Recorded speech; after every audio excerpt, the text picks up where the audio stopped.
Welcome to Good Morning DRC TV. We are so happy that you've tuned in today to watch our episode today on special report on eastern part of Congo.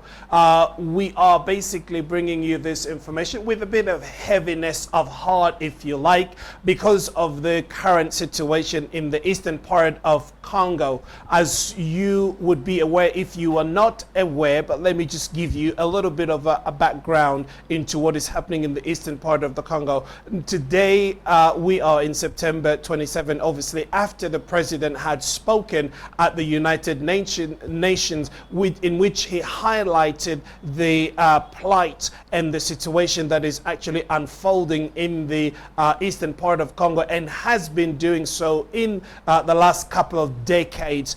We know that over 10 million people have lost their lives in the eastern part of Congo. Unfortunately, the world does not talk about what is happening here. The world looks on the other side while multi-billion industry and tech companies are actually looting and using proxy militia groups in order to do all sort of dirty works for them. And we know that there are neighboring country which are also part of this scheme. But what is happening here in the Democratic Republic of Congo is nothing to be shy away or to turn a blind eye to. What we have come to realize is that Congo is left at its own peril. The international community does not address what is happening here. And even at the United Nations, even after they have produced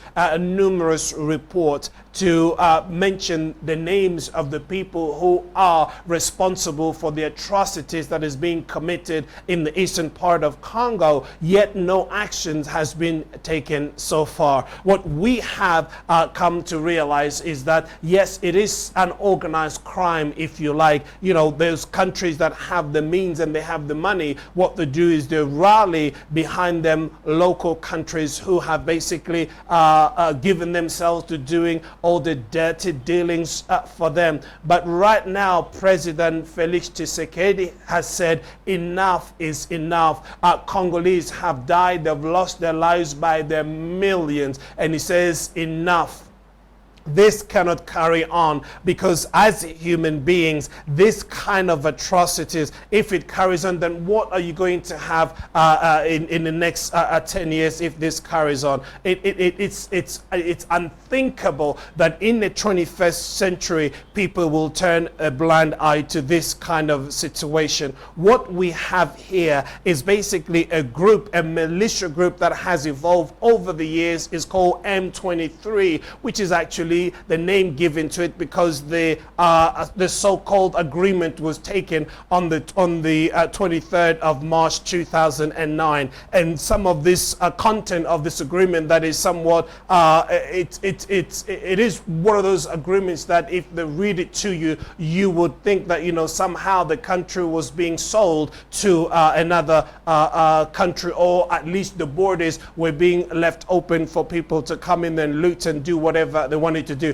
Now, what we do know is that, you know, the president, current President Tshisekedi, is very much against what is happening in that region. And he vowed when he came into power, he said he will do whatever necessary to bring peace in that part of the Congo. And what we know is that he did everything, and he's still doing everything that he can to bring this atrocity to an end. But what we have discovered in the last 3 to 4 years is somehow if you like, the alliance of the neighboring countries by the help of the international community that have also, you know, want to, if you like, continue to plunder the natural resources of the Democratic Republic of Congo. Can you believe that the United Nations Task Force, the MONUSCO, has been in the Democratic Republic of Congo for the last 25 years,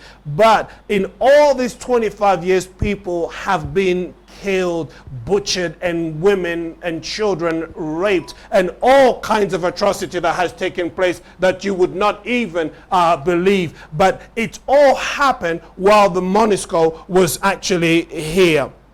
So this is why I was just basically wanting to let the world know that what is happening here in the DRC, in the Democratic Republic of Congo, is really unthinkable. We just basically hoping that somehow with this current government, with their determination that the Congolese people we have standing behind our president and lifting up the banner saying enough is enough. These atrocities must come to an end. What is it all about? What are the people really fighting about? If I can tell you in a few words, all it is just some rich mineral region that everybody is fighting for. But when you come to understand, or when you know the DRC, you will also know that it's not only that part of the DRC that has all these minerals. It's pretty much all over the place. But obviously, because the neighboring country, Rwanda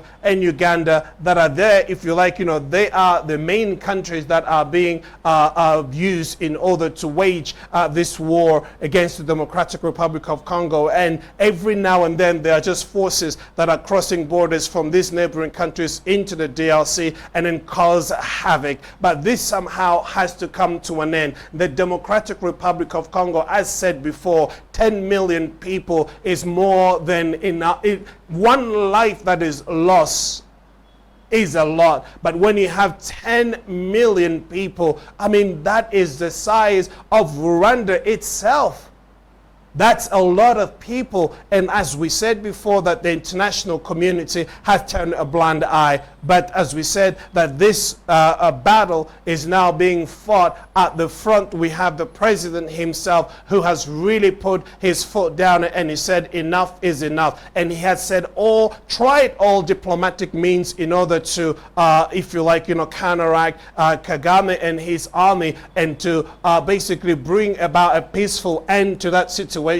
But somewhat, they don't want that. I mean, they wanted to carry on to do what they have always done in the past, i.e. to loot the country, and to some degree also just demanding that they will have a portion of land in the Democratic Republic of Congo. But this is what the president said: it will never happen that the Congo will give up its sovereignty over that part of the country. And this is basically, we don't know when this will end, but we can say that with all that is happening right now with the current government, it is a matter of months before these situations come to an end, because the army has been somewhat revitalized with all this new, if you like, military power that they have acquired, with all this new recruitment that has taken place. Over 50,000 soldiers have been recruited, and many of them basically want to go into war. They are prepared to defend the country at the cost of their own lives. But we can see things really unraveling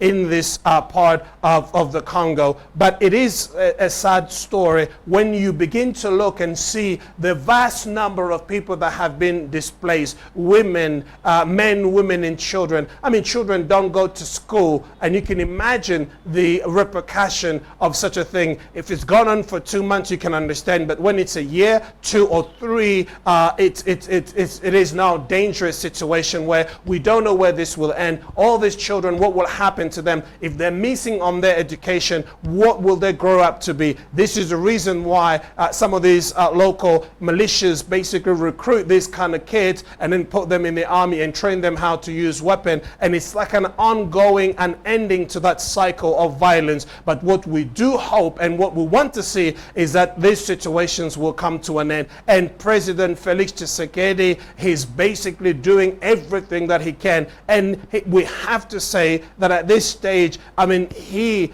stands as the hope of the Congolese people who are wanting to see peace in this country. And the way it's going, yes, he will achieve that. But he has, if you like, increased the budget for the army itself, and he has equipped them with modern technology today in order to do proper warfare, and that is basically to protect the country with all its security, if you like, gears and everything that is needed. So we want to just to let you know that the situation in the eastern part of Congo is not yet over, but we do understand that there are two villages that have been taken by militia, but that in the coming days we'll be able to give you a little bit more information just to be precise on what is happening. But right now we know that Rwanda and Uganda, they are aware of the preparation that is being taken here in the Congo, and they know that the Congo is going to go to the offensive,